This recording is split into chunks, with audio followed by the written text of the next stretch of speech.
Hello, everybody. Welcome to another episode of We Watch Shudder. My name is JD. Who's here with me? Michelle. It's Michelle. It's always Michelle. Michelle. It's always me.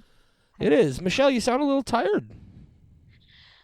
I mean, we're not in the sad episode yet, but you did make me watch a sad movie that comes out next week. So, I'm not my usual dapper self. But luckily, I didn't make you watch it. It was a listener request, Michelle. I know, and I kind of said we should do it. But that'll be next week's episode. But if I'm sad, it's because of next week's episode. But sad in a way where you're like, man, that was a good movie, I hope. Well, we'll talk about it next week. We'll find out. Guys, if this is your first time tuning in to We Watch Shudder, the gimmick is right there in the name, right? Shudder puts out all sorts of original and exclusive content in the horror and horror-adjacent worlds. And when they do that, we are talking about those new releases. But they decided to just wham-bam in the span of 3 weeks drop two super heavy, awesome films on us. When Evil Lurks and Birth Rebirth. Go back and check those out if you haven't. But they don't have any releases coming for the rest of the month. And so we thought, let's do some listener requests, find something we can do. So we're stepping outside that Shudder box this week. Michelle, you want to tell everybody what we're talking about this week and why we're talking about it? Well, apparently we're talking about how we're changing our whole gimmick, but outside of that, eventually we'll get to talking about a movie. I didn't say I mean, not changing the whole gimmick, just for the week, Michelle. I know. Why do you always got to make me feel snarky. like I've been a terrible host? That's not true at all. I think you're an excellent host. You actually know how words work. Right, I'm just here for shenanigans. Well, your shenanigans make me feel bad about myself sometimes. Oh, I'm sorry. I think you're a phenomenal host. It's fine. And I still think that you should apply to judge those movies despite being a white cis Michelle, I male. really appreciate that you have faith in me to be able to be a perfectly competent judge in that situation. But look, guys, what we're talking about here is Michelle was doing some research into horror film festivals, and she found this festival that's actually looking for people to help judge for the festival. But if I remember correctly, what was the sort of the theme of the festival, Michelle? Lesser heard voices, right? So people of color and women, and marginalized voices in horror. Yeah. And my immediate reaction to that was, well, Michelle, I appreciate your faith in me, but I feel like a film festival that's trying to focus on marginalized voices in horror, the last opinion they need is some cishet white dude in America. I'm probably... You might have a point. I am the last person who should be judging that just on principle alone. I would like to believe also, Michelle, that I would be able to do that competently without any kind of negative biases. But also, I could only say that for intentional negative bias. There's that's part of the whole issue. There's built-in bias in everybody. Anyway, we don't want to get super political here. You, however, Michelle, should apply to judge that festival. I really think you should, because then we could at least have a presence for We Watch Shudder. Anyway, we've bored everybody to tears with our behind the scenes. Now, would you like to tell people what we're talking about this week and why we're talking about it? Yeah, so this week we watched Never Hike Alone and Never Hike Alone 2. And we watched them because we botched the last movie that we tried to watch by them, which was Never Hike Alone in the Snow, because we did not know that this was some sort of sequel bonus story to a larger film. Yeah. Yes. It's not in between. No, it's a I guess prequel. it is completely It was released behind, between 1 and 2, but in the timeline correct. it takes place before number 1. Yep. You are correct. So we botched it, so we had to go back and try this again. One of our listeners, do you remember who requested this, Michelle, Never Hike Alone the first time? Was that one a Parrot Head Dad? I believe it might have been one of our listeners. If not, shout out to a Parrot Head Dad anyway, because and to whoever requested this, shout out to you. So they said while we were looking for shorts for Spooktober, excuse me, they were like, you should check out this Friday the 13th fan film called Never Hike Alone. And we were like, all right, we'll put that on the list. But then some smart guy named JD decided we should probably limit the length of these movies to about 30 minutes to really stay faithful to the short vibe, and also, to not get the episodes too terribly long.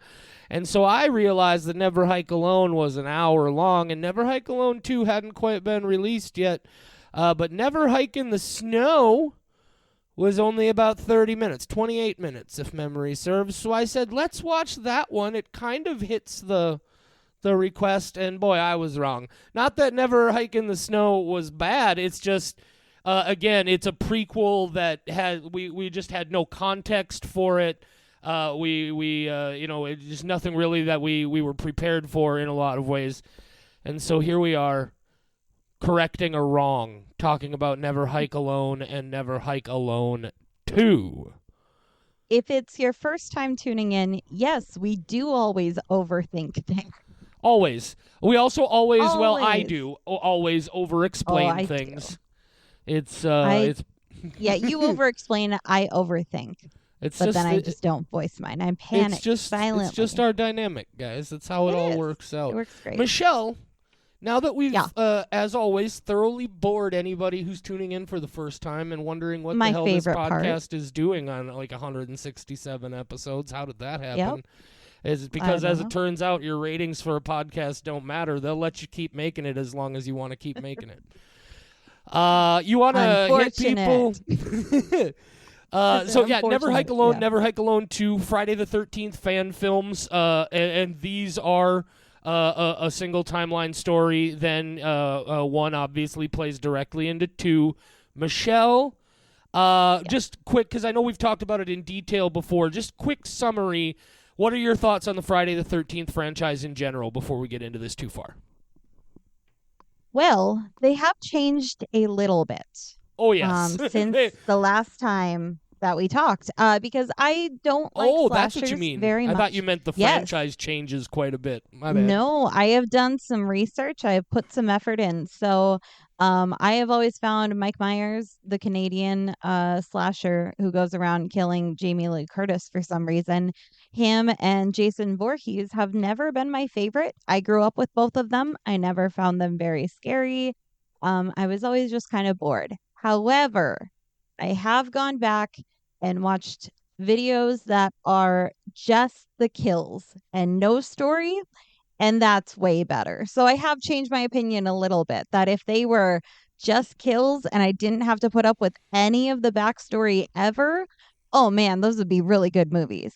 But if I do have to watch the backstory, then So so what you're saying is, if all of these movies were Terrifier, you would like them a lot more. oh my god, yeah. Give Art the Clown a Shatner mask, please. Right, because if you've never seen Terrifier, just like, and I don't feel like this is insulting anyway, it's just an observation, and the director and writer Damien Leone has said the same thing himself.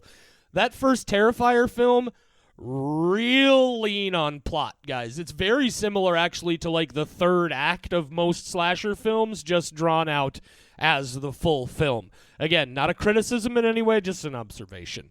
But I could see that. Yeah, slashers for me, when they're good, are some of the best horror movies I've ever seen. John Carpenter's Halloween is incredible. I like Halloween 2. I'm not a big fan of the franchise there afterward. Weirdly enough, Friday the 13th, I'm kind of the same with. The first one, I really enjoy. I actually think the second one is even a slightly better film than the first one.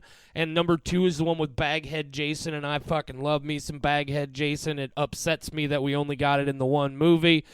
And then from there, it's not my favorite slasher franchise at all. Because of that, I tend to prefer the later entries where things get a little cheesy, like Jason Takes Manhattan and Jason X, just because those are movies that sort of understand the ridiculous now of being 8 to 10 films into the franchise.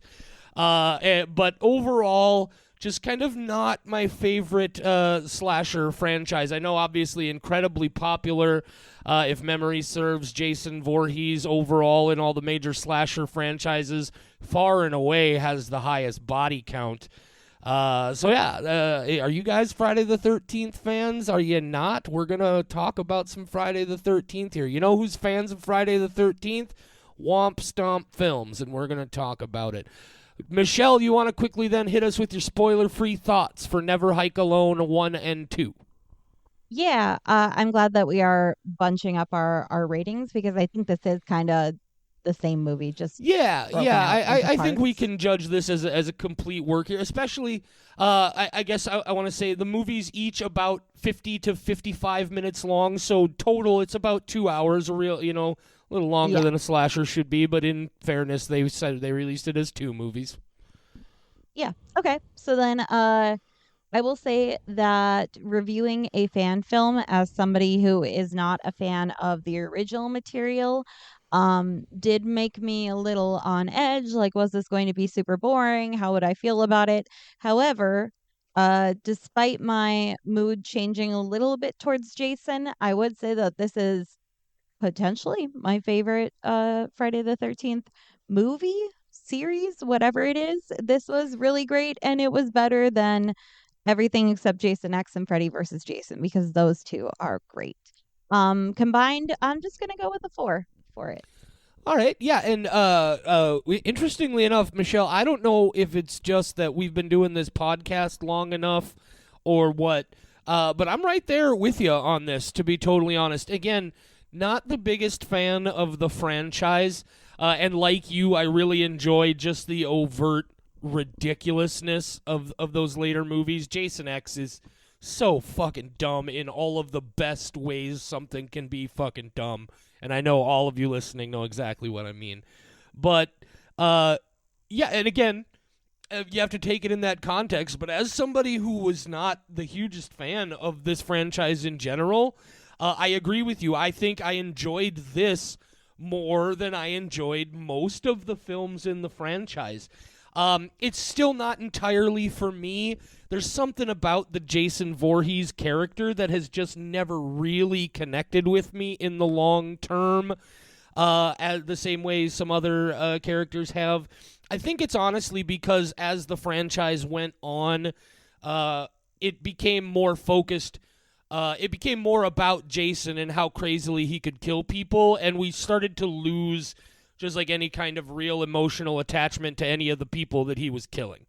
But I enjoyed this. I thought, first of all, incredibly well made. I'm not sure at all what the budget was on any of these, but just, real solid production. You can feel the love that these folks have for this franchise all over this thing.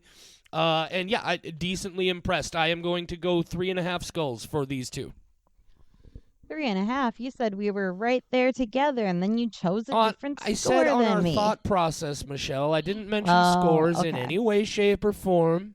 Oh, okay, fine. So that's a 3.75 average. That's a real solid score. That's a solid score. Well, time to get into the spoiler section. So now, if you are 13 minutes in and you're like, you're committed to it now, you can't leave. But if you don't want it spoiled, then turn off the podcast in case you have already. Maybe you did already. We should let you know you can find both of these films on YouTube. Just Google. Everything that you search anywhere, I just call it a Google now. We'll have links in the episode description wherever you're listening to the podcast. But again, you can just go to YouTube and search for Never Hike Alone, and they're one right after the other. I do want to point out, if you haven't also seen Never Hike in the Snow, because that is a timeline prequel to these movies, if you would like to, there's a version of Never Hike Alone called The Ghost Cut, which has a music video that they made that's actually the very beginning of this overall story when Jason is first coming back. And then it moves into Never Hike in the Snow and then moves into Never Hike Alone. It does add about a half an hour to the overall running length, but that's available there. Anyway, spoilers now. Michelle, do that wonderful thing you do where you summarize the plot in ways that only you can. Okay, absolutely. Okay, I'm just gonna I'm gonna combine eat both some nerds movies. while you do this. Nobody Oh, cares, but I want to make sure people cannibalism. know. Okay, you go eat Rainbow your D&D nerds. nerds, like all my Okay, friends.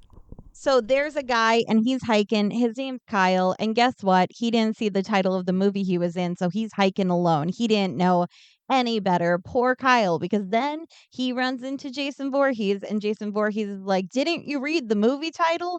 And Kyle's like, "Nah." And then Jason's like, "Gotta kill you now." And then Kyle's head goes squish. But just kidding. He's in an ambulance. And there's more people there now and all their heads go squish. Except kidding, one of them is Tommy Jarvis. He's from the initial movies, I think, and he's like, "What's up, motherfucker?" or whatever he says, and then he drives away. And now Jason is just slowly walking towards them, and now Tommy Jarvis is investigating the death of Dr. Diana Hill's kid, and they can't decide if he's alive, is he dead. He's Schrodinger's Diana Hill's baby, I guess. Except he's an adult. He's not a baby.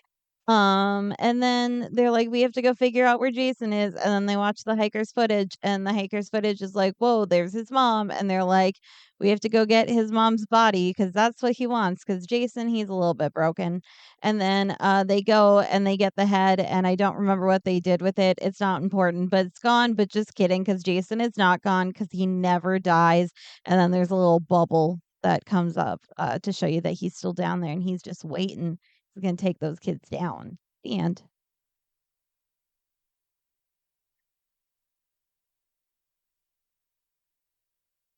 Oh no, JD, I can't hear you talking at all. It probably helps to turn the microphone on after you're done eating the nerds. Yeah. So what I was trying to say, Michelle, is really you're not sure who Tommy Jarvis is? No, I only knew because you told me when we botched our episode about never hike alone or never hike in the snow. That's the only reason. I have no memory of who Tommy Jarvis is, but you told me who he was, and Yeah, so I Tommy guess now I Jarvis have is some the memory. young boy who was played by Corey Feldman in Part 4. Uh, referenced. Do you remember this? This will help you out. This will help you out. You remember in the first Scare Package movie, in the sequence with the Devil's Lake slasher or whatever they called him. The whole there was that whole thing where the guy like his hair is all cut up weird and he's wearing the weird shirt and he's talking to the Devil's Lake slasher. That Yeah. is an homage to Tommy Jarvis in Friday the 13th, the final chapter. So now I have seen two fan film versions of Tommy Jarvis, and I still Right. have no memory of the OG Tommy Jarvis. Tommy Jarvis is the one who, I think, spoiler alert, kills Jason in one of those movies because he appears in other ones too, played by other folks, but that was his first I appearance. believe you. Anyway, we're talking about Never Hike Alone. Mhm. So, Michelle, for you then, and obviously I'll have my input as well, but as somebody who is more into this sort of franchise for the kills and the violence, why don't we start there? How do you feel about the kills and the violence in this fan film? Well, the first one is so much build up and not a lot of payoff. However, it was done in a way that I enjoyed. And we'll get into that in a little bit. But I mean, the end is the only time that we're really seeing any deaths whatsoever. And for an hour-long movie, I need more death. I gotta have more death. But then the second movie is like, hey, hey, Michelle from We Watch Shutter, we know that you want some more squishiness and we're delivering. So there are some good deaths. My favorite is probably when the sheriff tries to shoot Jason in the face and then Jason does get shot in the face, but he's not dead because he's stuck in Jason. And then the sheriff's like, "Oh, bother." And then he dies. I like that one. Oh, I like that because he bother. just like squishes his little head. And it's Yeah. like, damn, Jason, you didn't skip arm day. You so buff. Yeah, well, that's a Voorhees for you. I mean, if you're gonna keep coming back from the dead, you might as well have preternatural strength as well. Absolutely. If I came Uh, back from the dead, I would need a lot of strength just I because they'd be like, "Oh, I need a lot of moral strength to get through the fact that I'm alive again. Ugh. I find it interesting, though, Michelle, that as mentioning that you are really into the squishy bits, that you didn't mention the particularly vile moment in the second film where that guy gets slashed in the abdomen and his guts just spill out all over the floor.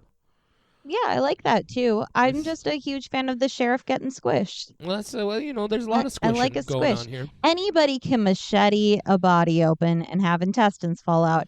Not everybody can squish a man's head with their hands. That's fair. That's very fair. That's some talent. And I do think you're right. And I think if I had to sort of parse an explanation on my own, I think very likely what happened is for a first fan film, Never Hike Alone, obviously working on a fan film budget.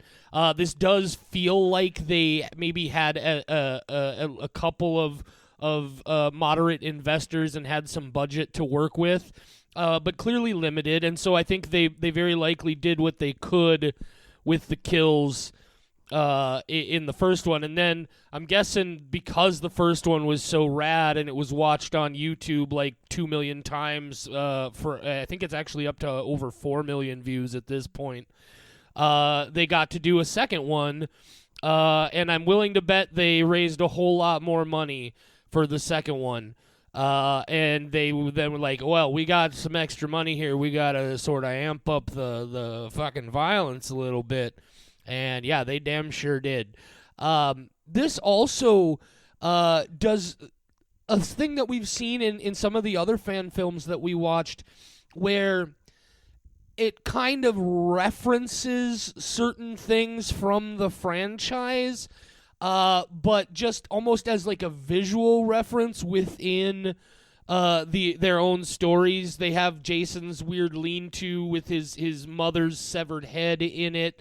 Like from the second film, even the barn, I think where they're at is referencing the barn in the second film with the baghead Jason.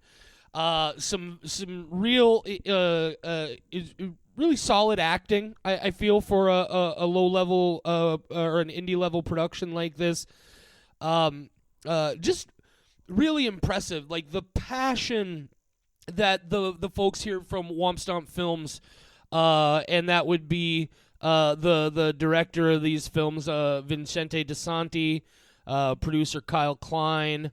They got this company. They just clearly have a love, and I feel like that's probably why the people who own the copyright to this material, frankly, haven't done anything to say, hey, you got 4.5 million views on your film on YouTube. Did you guys get any revenue from that? It probably belongs to us.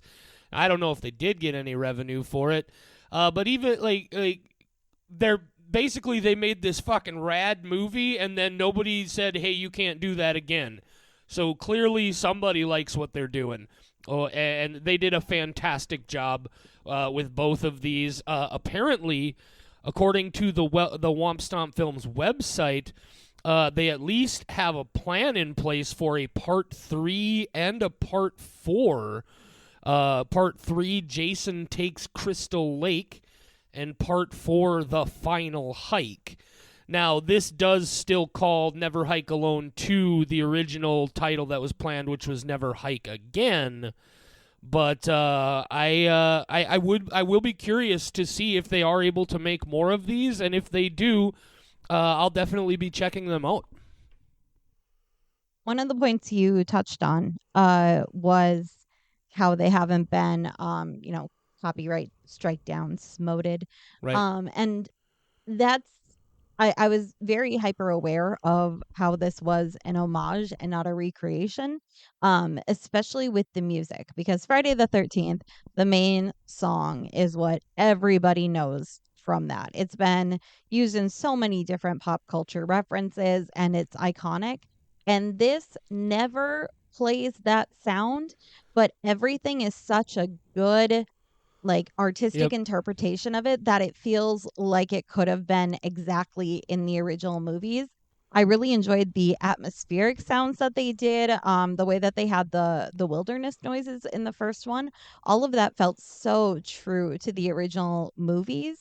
And I really, really loved the music and the sound design, probably even more than I loved the kills. I just really appreciated how they were able to recreate something that Right. everybody knows without just doing that sound again. This may Yeah. as well Yeah. have been his theme song. Yeah, you guys It's know what so we're good. talking about. Obviously, it's the key mama. That, as far as my memory Mhm. goes, never appears even once in Nope. the entire. And again, I watched the Ghost cut with the prequel attached, so I watched 2.5 hours of this, and I don't remember hearing it a single time.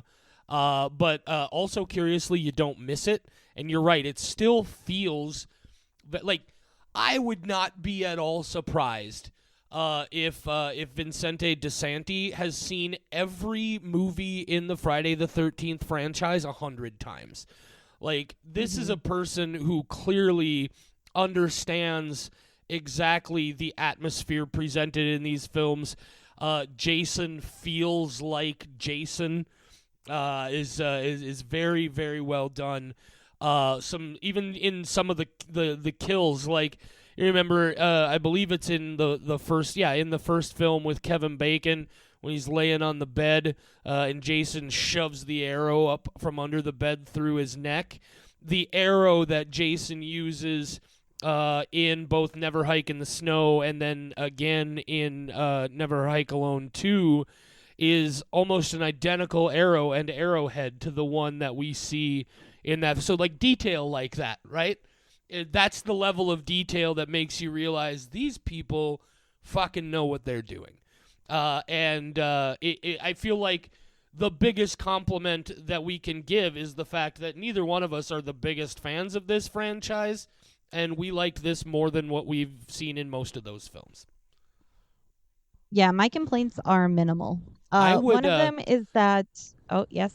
I was gonna say honestly they've started talking about A24 I think is talking about possibly picking up the rights to the franchise to continue producing things. I feel like this fella DeSanti should be strongly considered to get an opportunity to take over that franchise. I would love to see what he could do with his understanding of the franchise if he had a larger studio budget to put into it. Kind of like a Hellraiser thing where the guy made Yes. No More Souls and then he's making Hellraiser Well, now. to be fair, he was part of the special effects crew on the Hellraiser franchise going all the way back to Hellraiser 3, which is probably why he was able to make such a spot on, accurate representation in that No More Souls fan film. But yeah, obviously that's why they were like, "Oh, you did the effects. Why don't you just come in and do this?" You just actually'd me. Hellraiser throwback. I was trying to. I'm sorry. Anyway, it's okay. So my complaints are minimal. One of them is that I wish it was more properly labeled that Never Hike Alone, Never Hike in the Snow, and then Never Hike Alone 2 should be watched in that order because we butchered it. And Never Hike Alone or Never Hike in the Snow is a crucial part to understanding Never Hike Alone too, Right. to the point where I feel like there's a lot of story there. It's not just Mm-hmm. a bonus thing. So it is a very niche thing. Right. But if you're not like a fan of these people already, it's really hard to pick up like the Right. order. So And I small gotta be complaint, honest. dumb complaint. Yeah, well, and I gotta be honest, having watched Never Hike in the Snow on its own a while back for Spooktober, and then coming back here and watching the ghost cut that just basically puts the one right in front of the other and you watch it all the way through, um, I do recommend that you watch these in release order and not timeline Same. order.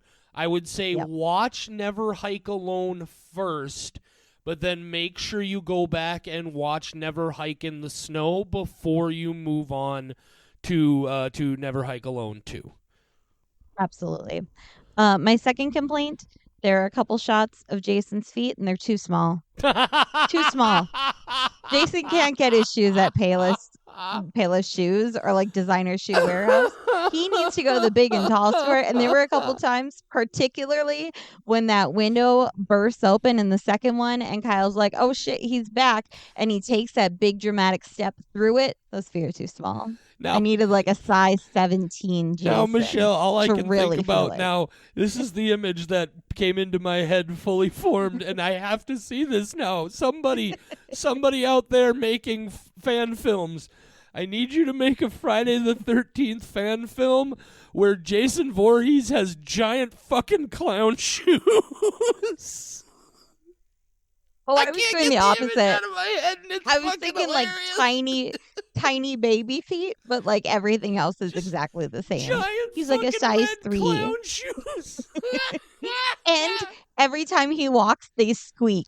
That would add to the terror. If you're out there listening, because we like your movies, please give me a short. I don't care if it's a 30-second goof reel. Give me a Friday the 13th with Jason in fucking clown shoes.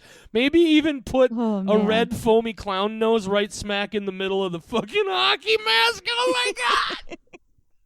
He goes to stab somebody, and his sword turns into a bouquet of flowers. I know that's it's traditionally more of a magician sword. thing, It's but a balloon sword.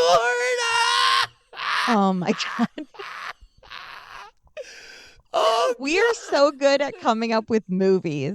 Somebody should pay us to just create movies. This could be my job. I'd just be sitting in a boardroom being like, okay, Jason Voorhees, accept clown shoes. Here's our pitch. Here's our PowerPoint. Here's what the projected income would be over a 2-year span. It's worth it. Let's do it. So, yeah.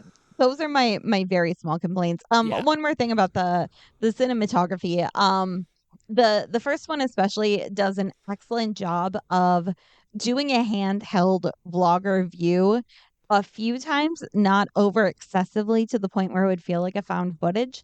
And then those moments where it is more, I guess, cinematic. I don't know what the better word would be, but like not vlog. Like this is a director filming stuff.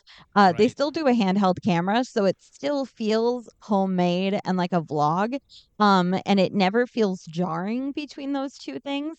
And then they keep that going through the sequel, even though it's not really necessary anymore. And I really appreciated that there was still a lot of, movement, and it felt authentic to the first one, despite these being made several years apart. I think 4, if I'm recalling. I believe so, 6 years apart. They really made it feel cohesive. I watched both back to back today, and it felt like one movie. And that is crazy. Obviously, with the second half being better. It makes me wonder, though, Michelle, because like I mentioned, I did see on the Womp Stomp Films website that when you look under Never Hike Alone, it lists Never Hike Alone, and then Disappear, which is that music video that happened that you see at the beginning of the Ghost Cut. And then Never Hike in the Snow, and Never Hike Again, which was the original planned title for Never Hike Alone 2. Then it also has this Jason Takes Crystal Lake and The Final Hike. I find myself honestly wondering if maybe this has been the plan all along. Like, if they've had all of these parts, like, ready to go, and that's why there is so much cohesion and consistency between them after all that time. That's a really good theory. And I hope it's true, because that means we'll continue to see it for 2 more movies instead of them thinking the story's wrapped up and that Jason's fucking dead. And no, he's not. You get 20 more movies with him. Right. One tip I have for anybody who is watching this. Don't do this on your first viewing. Watch them properly in the order of Never Hike Alone, Never Hike Alone in the Snow, Never Hike in the Snow, whatever that one is, and then Never Hike Alone 2. Watch it that way at normal speed. But then if you're prepping for a podcast and you want to make sure you have the story straight, watch Never Hike Alone 2 at 2 times speed, and it is hilarious. The part where Jason walks into the lake. That's the one where he needs the clown shoes. It's gotta play like the Keystone Cops. And the kid's like, Jason's gonna drown me. And whoop, he's gone. Like, the kid's just gone. It's so good. The jokes that they're trying to hit are much better when they're sped up, because there's a lot of like offhand humor, like little quips that they throw in, and hearing those so fast in a crisis situation, so great. My favorite shot in the second one is when Dr. Diana Hill is coming around the corner after just re-arriving at work from taking her leave after mourning the loss of her son, and she sees that guy who's quizzing the intern or whatever they're called, the thing. And then she thinks that it's her son doing the quizzing, but then it's not her son, and the guy makes the most hilarious face of like, what, when she freaks out. That on 2 times speed, so great. Definitely recommend watching these at normal speed in the correct order, and then double time it. You'll also get through it in a half hour, which is great. I like God. anything that's more efficient, but it's hilarious on 2 times speed. I need to see now. I gotta see Jason Voorhees with clown shoes and a clown nose in the middle of the hockey mask at 2 times speed, like the Keystone Cops.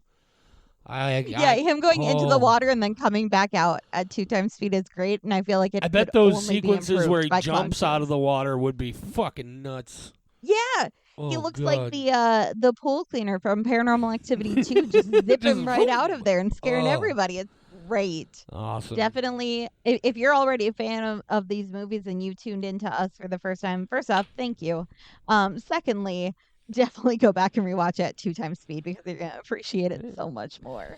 Womp Stomp Films, side note, has also produced fan films for the Nightmare on Elm Street franchise and the Halloween franchise, from what I can see here. And so they've got some of those that you can check out on their YouTube channel and all that sort of good stuff. If you're a fan of Friday the 13th and you've never seen these, definitely check it out. If you're not the biggest fan of Friday the 13th, check it out. This might be a little bit more your vibe. Was Womp Stomp Films the one that did Dylan's New Nightmare? Yeah, Dylan's New Nightmare that we talked about in Spooktober. Yep. They it wasn't I love that one. It wasn't the same director here, but yeah, they produced it. Yep. Okay, cool. Yeah, if you want to go see more fan stuff, I like Dylan's New Nightmare. Dylan's New Nightmare was really cool. The original. Right. Well, I still think, like, what a ballsy move, right? To make a Nightmare on Elm Street fan film, but it's a Nightmare on Elm Street fan film that plays into Wes Craven's New Nightmare and not the rest of the franchise. So that's a very divisive entry in that franchise. Anyway, we go back and listen to our episode about Dylan's New Nightmare and about Never Hike in the Snow. Go back and listen to everything. We could use all the plays we can get. Don't listen to the Never Hike Alone in the Snow one because we were clearly very confused and not prepared. But now we get it. This is great. This is a great series. I am looking forward to the next two. Don't disappoint me. Clown Shoes Jason. And in the finale, they're going to make us wait until the fourth movie and just like... Michelle, I have this awesome Jason Voorhees mask that Uncle Jeff gave me. I put it on like a styrofoam hair salon wig model head, so it's like sitting on my desk shelf. I am gonna go get a fucking bright red clown nose and put it on this thing just as proof of concept. Oh my God, I'm on board. Yeah, I think that's the best idea. Oh, we gotta make this happen. Gotta make it happen. Oh my God. 10-second clip. Like, just turn like a Mr. Potato Head into Jason and just put a hockey mask on him because he's already got them huge fucking... Oh, Jesus. We gotta wrap this up or I'm going to be on this clown Jason thing forever. I'm so sorry if this is your first time listening. Or maybe I'm not. Maybe you enjoy our ridiculous stream of consciousness. Yeah. Maybe. Apparently they do because they keep listening, you crazies. Right on. Well, okay. Yeah. I have nothing more to say about this. I enjoyed it. Despite not liking Jason. I think he's kind of boring. I guess then, Michelle, if you've got nothing left to say, there's just one thing left to say. Say goodnight, Michelle. Good night, Michelle. We Watch Shudder is a production of Rat Factory Media, your home for all of today's Rat Factoryist podcasts. The views and opinions of the hosts and guests of We Watch Shudder are their own and do not necessarily reflect the views and opinions of Rat Factory Media. But wait, aren't Rat Factory Media and We Watch Shudder the same people? Shut your cake hole, Charlie. Nobody asked you. We Watch Shudder is available free on all major podcast platforms, and the easiest way to support We Watch Shudder is also free. Just leave a rating and review on your platform of choice. Merge your consciousness with ours on Facebook, Instagram, TikTok, and Twitter. We're at We Watch Shudder on all those social media platforms. Or find us the old-fashioned way, on the web at wewatchshudder.com or by email at mail@wewatchshudder.com. Heck, you can even leave us a voicemail at 701-566-9510. No, seriously, 701-566-9510. Try it if you dare.